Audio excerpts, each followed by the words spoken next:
Y'all ready to party? You're ready. Let's do this, man. We're about to tear this up, man. Like 2 weeks ago, I was supposed to do lessons, and I didn't make it because daylight saving time. Y'all already know I don't sleep, like, before I teach, and I wanted to get like an hour of sleep. That was dead, like, with the time shifting. So I was so mad because it pertained to this lesson. It's the same exact thing, except it was talking about fishers of men on this one. The other one was, specifying different things. So, all right, let's read the title of today's lesson. Is it called to the discipleship for you guys? Yeah. All right. I like when we say it together. What's the title of today's lesson? Call to discipleship. All right, key verse. Let's read it together. And he said to them, follow me, and I will make you fishers of people. Matthew 4:19. Okay. All these different versions. Everybody says it differently. Okay. All right, let's start off reading like we normally do with everybody reading, starting off with Miss Mary, verse 12. Now when Jesus heard that John had been arrested, he withdrew to Galilee. He left Nazareth and his home in Capernaum by the sea in the territory of Judah and Naphtali, so that what had been spoken through the prophet Isaiah might be fulfilled. Land of Zebulun, land of Naphtali, on the road by the sea across the Jordan, Galilee, and of the Gentiles. Number 16. The people which sat in darkness saw great light, and to them which sat in the region and shadow of death, light is sprung up. Verse 17. From that time Jesus began to proclaim, repent, for the kingdom of heaven has come.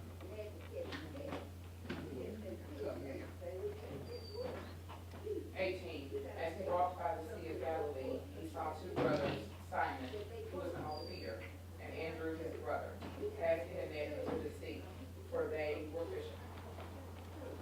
Number 19, and he said to them, follow me, and I will make you fish for people. 20. Immediately they left their nets and followed him. As he went from there, he saw two other brothers, James, son of Zebedee, and his brother John, in the boat with their father Zebedee, mending their nets, and he called them. You want me to read the last one? Yeah, you can. Immediately they left the boat and their father and followed him. All right. Let's pray real quick. Father, thank you so much for being who you are and doing what you do. Father, we know we're going to have a great time today through today's lesson. I pray in Jesus' name that you please come in here and come in this room, Father. Just have your way with us, Father. Teach us everything you want to teach us through this passage, through this lesson. Just give us all the insight that we need to apply to our lives, Father, and change our hearts and change our minds, Father, to have a heart and mind after you, to be able to be great disciples, the greatest ever, to ever roam the earth for you, to give you glory and praise. In Jesus' name I pray. Amen. All right, so first things first, I feel like this is the perfect lesson for me to lead just because, I got a question for you guys. I asked last time I led, I said, are you on fire for God? And honestly, if you're not on fire for God, I think that's a problem. You know what I mean? Because I want you to really think about it. So, you remember in Revelation 3:15, Jesus said, I wish you were either hot or cold. He said, but you're in between. So, lukewarm Christians are cold, And so, the reason why the world is as messed up as it is today is because Christians aren't doing their job. Amen. Here goes an analogy, man. Y'all ready for this? Dun, dun, dun, dun, dun, dun, dun. I need to start playing that when I say that.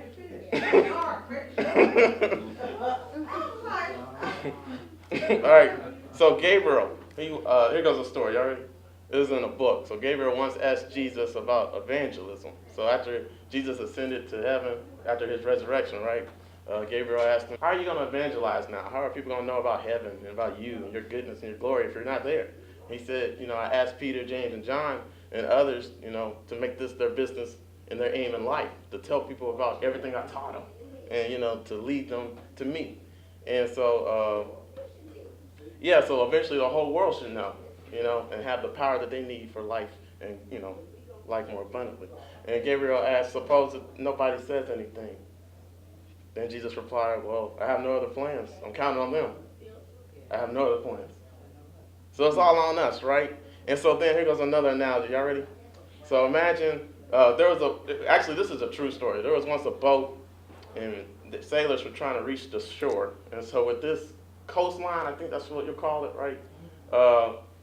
It was really dark and just a lot of storms picked up in this sea, right? So like they had they call it the lower lights. It's actually a hymn, I don't know if y'all know it, or a song, but it's called the lower lights. So like they had lower lights guiding to the shore for their safe haven to make sure that they make it to the harbor, right? Including a lighthouse, which a lighthouse is huge. You can see that light. But like it was so stormy, you can't see the lighthouse. You have to be guided by the lower lights. And so one night these lights just went out. It didn't work.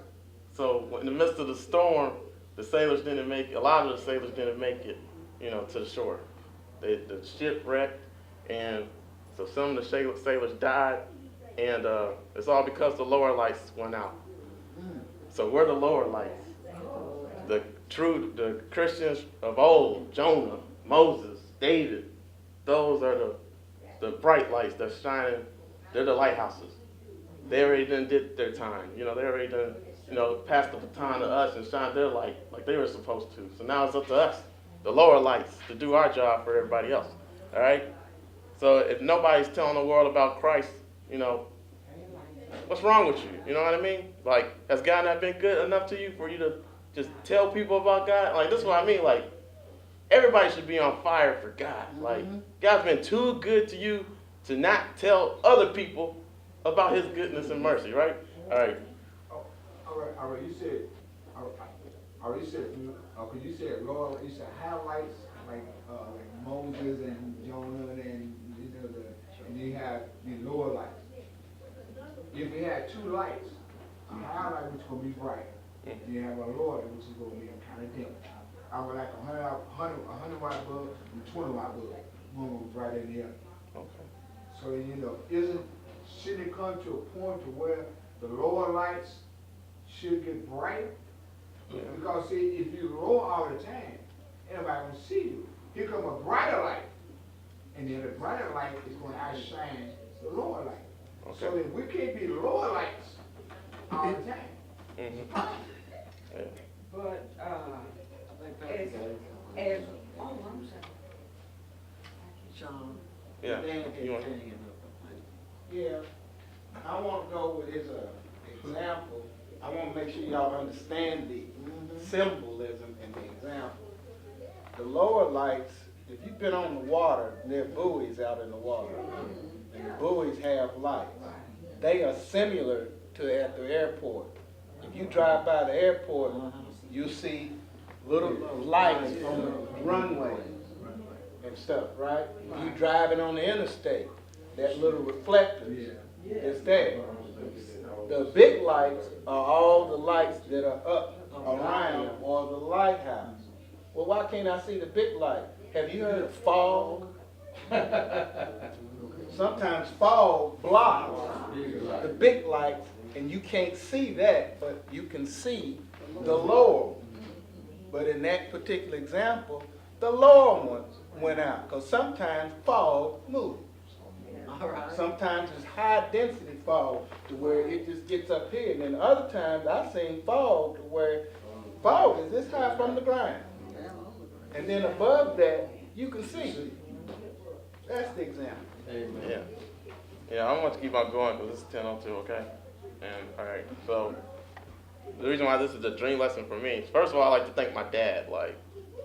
Jesus called the disciples right here, right? Mm-hmm. This is when they first made a commitment to follow Jesus. Because of my dad, he discipled me for all these years. I'm 26 years old, man. I only know God because of him. So, and I haven't looked back ever since when I made my commitment to God on September 4th, 2010. So since I was 17 years old. And so one thing I wanted to do, before I was saved, I wanted to be a superhero. I wanted to, I really was going to be a superhero. I was going to be like Iron Man or Batman, because I'm not Superman or Green Lantern. I don't have a ring that gives me powers. So, God told me, I'm going to make you into a superhero, but all you got to do is talk. All you got to do is open your mouth. And he said, and I'll do the soul saving. So all you got to do is just tell people about me, and I'm going to speak through you. And so there's a song, it's Tell the World Tell Them by Lecrae. You ever heard it? Well, it goes like this. It says, now I'm going to tell the world, tell them, I'm going to tell it everywhere I go, tell the world, tell them that I'm a billboard. Tell the world, tell them, and I'm broadcasting like a radio, tell the world, you ought to know I'm brand new. And he's like, oh, I know one thing's true. I don't really deserve to know you, but I'm a witness, and you did this, and I'm brand new. So it keeps on going, right? And then, like, another song that I really like, that I would like to play during my funeral, is I Really Love the Lord by Miss Trotter. She sings it, right? I really love the Lord, man. And then another song I like is Couldn't Keep It to Myself. I said that last time. I reference it a lot because, like, I really like that song. And, like, that's just how I feel, man. There's fire burning up in my soul. And if I don't tell people about how good God is, like, God's been too good to me to keep my mouth shut. And Carrie sings one song. So Carrie needs to sing again without reading the paper. But Carrie sings this one song called, what's that song called? If I don't praise the Lord, the rocks are gonna cry out. Yeah. I don't want no rock crying out in my place. Yeah. And so, like, I don't care who's gonna try to shut me up. I don't care what everybody thinks. God's been too good to me to keep my mouth shut. I'm not gonna let no rock cry out of my place. Like any other saint that ever exists, I'm gonna shout louder. Because that's how much I love him. And that's how much he deserves, right? And so I feel like all of us should be like that. And I want to talk about that, diving into the lesson. So we go to Matthew 4:18 through 22.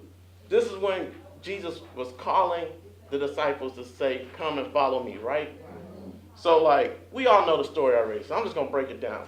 So these people had different talents, different abilities, different characteristics, different personalities, and so do we. Y'all are hitting on it just before I asked you guys about what you think about the lesson. So, like, Peter, first of all, was bold, blunt, quick-tempered. Remember, he drew the sword and was ready to fight. Oh, my gosh. Like, he cut off the soldier's ear, right? James and John, like, we think John would be, like, soft, but he's not. John, they were called the sons of thunder. Apparently, they had something about them that was just thunder. You know what I mean? When I think of thunder, I think about somebody like Malcolm X. That's thunder. You know what I mean? And so then also, like, John, like, James was the first disciple to die. So out of James and John, James was the first one to go. Why? Because he was down on fire. And you couldn't shut him up. Sons of fire. And then Andrew, like, we don't hear too much about Andrew, but the funny thing is, like, Andrew's not just mentioned right here. He's mentioned in the two accounts that he's mentioned, he's always leading somebody to Christ. He's getting Peter and leading Peter to Christ. And I know that he knew that when he led Peter to Christ, Peter was going to take over because he's a leader. And then he's got a mouth on him. Andrew don't got a mouth on him, right? So Andrew was apparently humble, But then you got different disciples. It doesn't talk about Philip and Nathaniel. They were called next. And when Philip and Nathaniel were called, like, well, okay, forget about them. And then you got Simon the zealot. So apparently a zealot was somebody who was like a revolutionary, like Black Power, like, And so these were fishermen. So 7 of them were fishermen out of the 12 disciples. 5 of them were something else. Matthew was a tax collector. So basically, everybody had different talents and different abilities. Then you got, not forgetting about the women. The women don't get enough light. You got Salome, you got Susanna, and you got Mary Martha. See, I did a lesson on my life group, so I know, on Friday. And so with Mary Martha and all those 3 women I just named, they supported Jesus' ministry with their own means. That's what it says in the book of Luke, like 24, verse 1 through 8. So, like, these women were rich. They had resources. They helped out Jesus, right? So everybody had different talents and different abilities could be used in different ways, right? And they could reach different people. And so, so what do y'all think about that so far? Or should I keep on going? It takes all of us. Yeah, okay, cool. All right, anybody else? All right, so, there's a lot of places I could go, but, okay, so we were talking about baiting. All right, so what y'all, has anybody been fishing before, brother? You been fishing? I can see you and Brother Red going fishing. All right. You went? All right. Do y'all like it? No, I don't like it. I don't like it. I don't like it, but I did. Okay. What don't you like about it? They impatient. I get impatient waiting on the fish to bite. Okay. So like, everybody knows about fishing, and you haven't even been fishing. Because everything I'm about to say is like common sense. Like, But the thing about it is, a lot of the time, why people don't like certain things, they don't really know about it. yeah. If you really know about something, you can, tolerate it. But if you don't know about, just like me, if I went with you and you was playing golf, and I don't know nothing about golf, I'm gonna get impatient and tired and ready to go. Yeah. Because I don't understand it. But if I really understood the game, I could tolerate the game better. Okay. And I think that's what a lot of time people's problem is. We could get more people into the church and to know more about Christ if we would explain it to them, because we don't take time and explain it to them. So they get, they'll come to church think they're going to get a miracle, and it don't happen, then they gone. Mm-hmm. They don't take time to understand it. Read the word and understand the word, and then you do better. Okay. But Okay. another thing, we talk about bringing people, we don't want to get on maybe that person's level. A lot of times they figure that we are above them and we push them down. And so a lot of times that's what drives them away. We present ourselves one way and then they see us another way. So it kind of hinders them from coming to Christ. Okay. All right. But like what Sister Mary says, but if you truly sit down and talk to somebody, they could, and if you talk to them about your life history, the struggles you have done, they can see that, oh, they have been where I've been at, where I'm at now. But look at them now. And you can explain to them it's only through Jesus Christ that you can get out and go forward. Okay. Mm-hmm. Well, that is what these two cities that we are talking about, that was in darkness in the beginning. Mm-hmm. But Jesus went there and he shined his light. Right. And to bring them out.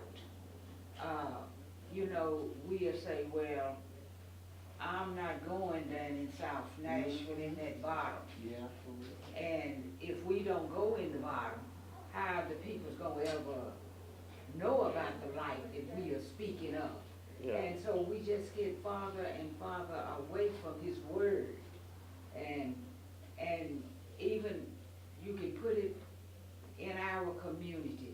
We have people we won't speak to. And if we don't speak to them, we are the light, and we are the fishermen that Jesus told to go out and catch these people. Yeah. And my mama used to tell me, I would go in a place, and everybody would be there, and they'd be sitting around, they'd be eating. And I would go back and I would say to her, I said, Mama, I went in this place, and I said, nobody didn't say nothing. They just looked at me like, what's wrong with her? And she says to me one day, she says, Pearl, I says, ma'am, she said, what do you do when you go in? I said, I look at them like they looking at me. I don't say nothing to them. She said, well, the next time you go in, you just say good morning or how are you or something. And do you know from that day on, the light did come on? Yeah. And from now on, when I see people, I don't care where he is, I'm going to speak to them and say something to them. Okay. All right, so first thing about fishing. So, first of all, we can all agree you can't, Brother Doyle, y'all can verify for me, you can't fish just any and everywhere in the water. Right. You have to go to the hot spots where the fish are many. Right, the hot spots in the water, right? Yeah. Am I wrong? Then you gotta have a lot of patience. Y'all said patience, like it's just, you gotta wait. Sometimes you don't catch anything. Sure don't. Matthew 4:19, Jesus said, and he said unto them, follow me, and I will make you a fisher of men. He said make. Sure did. They were already fishermen. Mm-hmm. Apparently they don't know how to fish. There's a certain way you gotta fish for people. And if we don't disciple others who, first question I was gonna ask is, has anybody led somebody to Christ in this room before? And a funny statistic said, this was back in 1978, so I can only imagine what it says now. It said that 95% of Christians have never led anybody to Christ. 95! You want to know why the world is like the way it is today? It's because we're not doing our job. Remember I told you Gabriel asked Jesus, what are you going to do now? Who's going to tell people about heaven? How are they going to get here? Yeah. We're supposed to be telling other people about heaven. Here goes another analogy, guys. There was once a fireman, and it was Christmas. His family gave him a CD player. Of course, this is back in like the 80s when CD players were hot, because you get a CD player today, that's a bad gift to give to somebody. But anyways, the fireman got a CD player, and he's just in his fire truck watching the CD player. And he's in his fire truck, and he's in the neighborhood. There's a fire right beside him in this building. And a woman's upstairs, and she's yelling for help. Help, help. She's about to be consumed by the fire. And the fireman's just watching his CD, clueless to what's going on. That's us right there. Thank you. And I've been waiting to use this scripture verse for my whole life. Here it goes, man. James 5:19 through 20. It says, my brothers, if anyone among you wanders from the truth, and someone brings them back, let them know that whoever brings back a sinner from his wandering will save his soul from death and will cover a multitude of sins. Proverbs 11:30. Y'all ready for this? The fruit of the righteous is a tree of life, and he that winneth souls is wise. Man, wise means righteous living, right? Is a truly righteous person is somebody who truly understands, one. Two, they just don't know it. They really live it out. And they try to win souls, because if they're living it out, Jesus said you're the salt and light of the world, man. He could have said you're the scum, you're the dirt, you're pathetic. No, he said you're the light and you're the salt of the world. Jesus said, I am the light of the world. Man, I'll get into that in a minute, man. So Daniel 12:3, those who are wise will shine like the brightness of heavens, and those who lead many to righteousness like stars forever and ever. Man, I want to be a lasting star, man. Don't y'all want to be a lasting star? Man, don't y'all want to go to glory and go to heaven, and you meet people that you led to Christ, and you meet people that you discipled, and you trained, and you gave them the word. You know what I mean? Like you spoke to them. You let God use you through actions, through your words, through everything. And they said, man, I thank you so much because you did this, because you said this, man. And you don't even know half of them. But you know something that this lesson is also teaching. Okay, what's up? When Jesus was walking and he seen these guys fishing, he knew what their occupation was. Yeah. He knew they were fishermen. He said, now I'm going to teach you from catching fish to catching people. He said, but I'm going to make you fishermen. It wasn't like you going to automatically know how to do this. Yeah. I'm going to make you learn to do this. Right. So we got to be willing to accept the challenge that Jesus put out there before you. So that's what you got to be willing to take the challenge that he gives you. Mm-hmm. Yeah. And that's what I'm trying to say. So like we were saying earlier, how do you reach people, man? Because like, let's be real, like when you get older, you lose with the time. You know what I mean? Like you're behind the times. That's what I'm trying to say. You're not as hip as you once were. You know what I mean? Because I'm getting older. I'm not as hip as I once was. I can't do that little dance like this. Like, you don't keep up with the latest dance moves. Y'all used to do the hip thrusts and stuff like that. Like the booty bump. You know what I'm saying? Like it's different dances now. So like, 1 Corinthians 9, verse 19 through 23. Paul said, though I am free and belong to no one, I have made myself a slave to everyone to win as many as possible. To the Jews, I became like a Jew to win the Jews. To those under the law, I became like one under the law, though I myself am not under the law, so as to win those under the law. To those not having the law, I became like one not having the law, though okay, y'all get it. I'm done reading that. Mm-hmm. So y'all get the point, right? I'm not going to belabor it. So, like, can you reach, I'm so real, guys, I'm so sorry. Can you reach, say you're trying to reach a porn star. You're not going to reach them the same way you'll reach you're not going to try to win somebody to Christ the same way you would do, like you meeting the Grandmaster of the Ku Klux Klan, or a gang, the hoo-ha guy, the leader of the Crips and Blood. You know what I'm saying? There's a certain way you got to come to them. You know what I mean? You can't present the gospel to everybody the same way.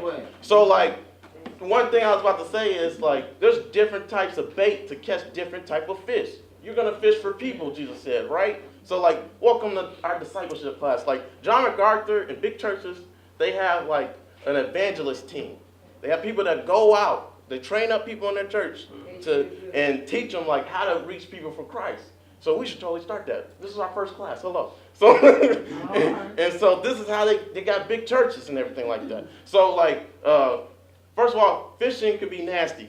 I don't want to touch. There's different types of bait to catch different type of fish. I keep on saying that. So let's explain it. There's worms. There's cricket, grasshoppers, caterpillars, beetles. Who wants to touch those things with their bare hands? I'm not touching them. You know, I got to use gloves. You know what I mean? So this is how I am. But you know, I gotta do this nasty thing to reach those fish. Yeah. See, that's what people don't understand, though. Yeah. That's one of the things. See, I can't go out there going fishing with my suit and all on, think I'm gonna stay clean and catch fish. Well, you might well stay home. Right. You gotta get down and dirty, as they say. That's the way sometimes to catch people. You gotta get down and dirty to go into where they at to get them out. You know, you ain't gonna stay clean all the time. Okay. But can I ask a question right here? Yes, ma'am. You know, they teaches us to stay in our own lane. That's what they say. How can we stay in our own lane if we do what this lesson tells us? Do y'all think we should stay in our own lane? I mean, Jesus said, after everything we just talked about, you think you should be staying in your lane? First of all, this whole lesson, I'm not even going to look at my notes no more. John the Baptist, man, it starts off saying, this is powerful, man. Let's look at verse 12, man. When Jesus heard that John had been put in prison, he withdrew to Galilee. He left. All right. So, but that's not the point. It said when Jesus heard that John had been put in prison. John the Baptist was put into prison. Why? Because he was blunt. Because he didn't care about the status quo and how you should approach a king. This King Herod, how do you want to say his name? He ain't important. He's irrelevant. But anyway, like this King Herod, he practiced incest with his family.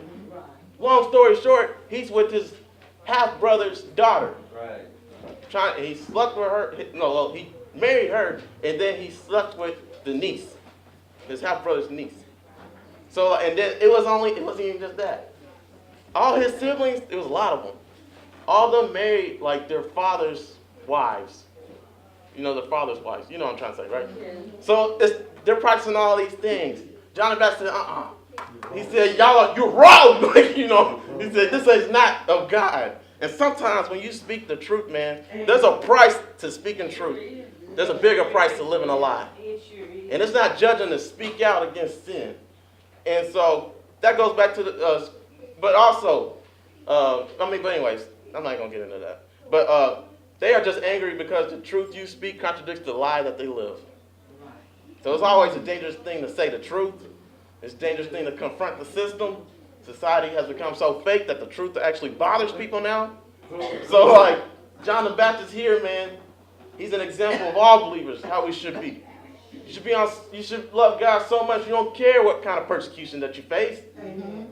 If it's the truth and you love your brother, you're going to try to save them from the pits of hell. You're going to try to save them from the fire. But there's a certain way that you do it. That's the whole point of the lesson. There's a certain way that you speak to people. You don't speak to the homosexual condemning them. Like if you were a homosexual, how would you feel if somebody came up to you and said, you're going to hell? You just, and everybody said it to you, every Christian.